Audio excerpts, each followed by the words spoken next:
Today I'm going to talk about the origins of the driving test in the UK, how it came about, when it came about, and how that led to the birth of the Institute of Advanced Motorists.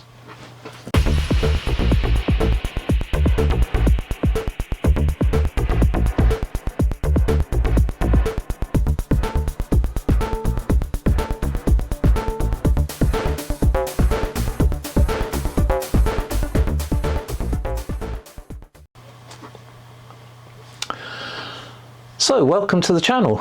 I hope you found your way here with an interest in becoming a safer driver, or with an interest in undertaking some advanced driver training. If you're already on that course, then the techniques that I'll describe in future videos should help you along with that. My name is Alan Daly and I'm a volunteer with the Institute of Advanced Motorists. I'm a national observer and a master's mentor, and I'm going to talk about the advanced driving course in the way that I actually teach it. Now I have to say at this point that none of this has been validated, approved, or is in any way associated with the Institute of Advanced Motorists, other than it's my take on the course. And I've got a number of people through their advanced driving training and their advanced driving test with the IAM, and also a number of people at master's level with distinction. So in this video I'm going to talk about the origins of the driving test in the UK and how the Institute of Advanced Motorists came into being.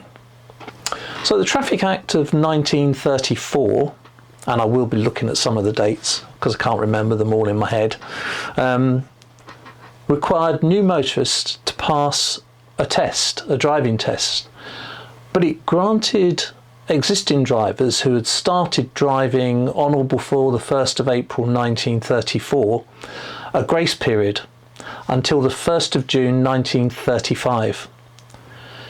At that time 246,000 people applied for the driving test, and again the pass rate was about 63%. In the same year the Home Office set up the approved driving schools, the most famous of which is the Metropolitan Police Driving School in Hendon, which still exists today.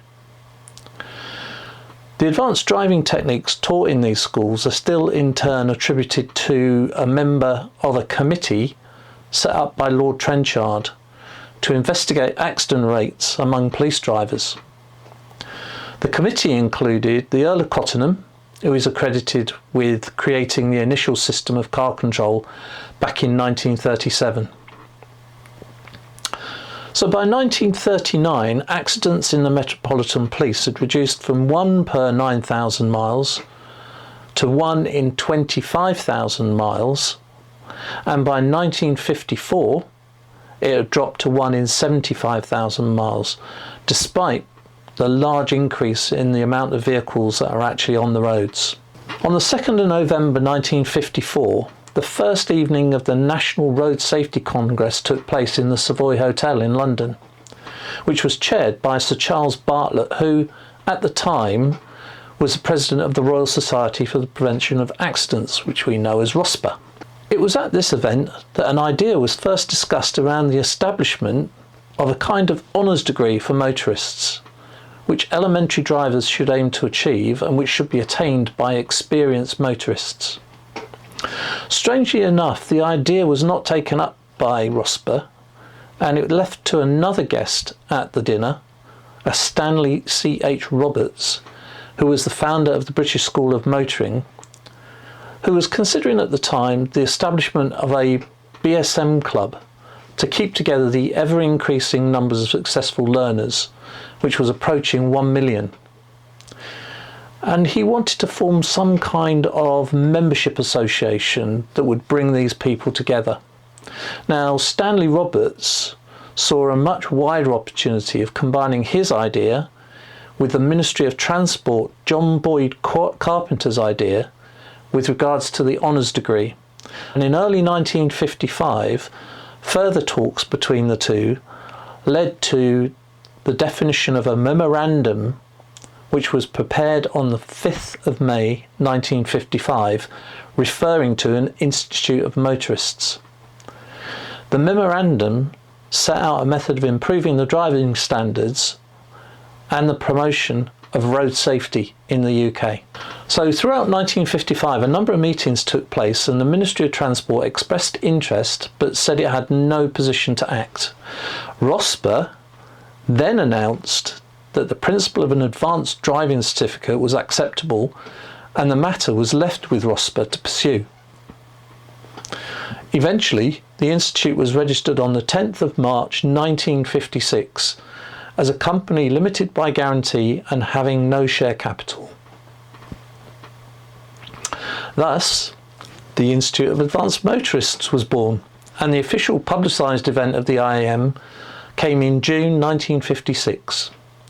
Now, the first test was carried out on the 25th of June 1956 by George Earls, who was the chief examiner at the time, and he tested and passed a Miss Sheila Van Dam, a leading rally driver of the day and daughter of Vivian Van Dam, who was a prominent London theatre impresario and owner of the Windmill Theatre in the London Great Windmill Street.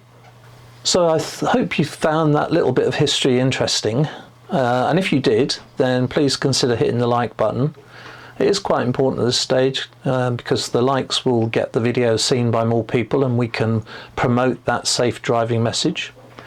So if you're just interested in improving your driver safety, then come along to the future videos. You'll get some hints and tips. None of the videos will be particularly long.